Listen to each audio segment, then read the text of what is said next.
Hlavne v druhom sete som mal 3-1, tam som mal breakol, som si nepodržal servis, spravil pár ľahkých chýb, na tom sa to zlomilo a potom veľmi super, už nedal moc šancu, stále ma tlačil, nevedel som sa dostať do tlaku.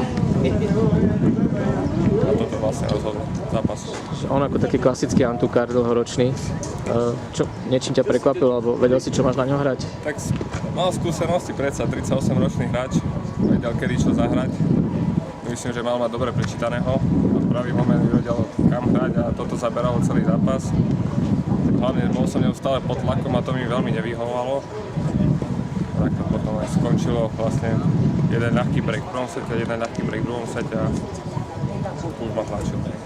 Keď si videl to meno v Pavuku, že si ho dostal na prvé kolo, tak si povedal, že teda je to hrateľné, alebo je to zaujímavý super? Ale... Je to zaujímavý super, predsa je to už starší hráč, že nikdy neviete, v akom zdravotnom stave bude, alebo aký bude mať deň, ale predsa tie skúsenosti neoklamete, ale nikdy neviete, ako vstane.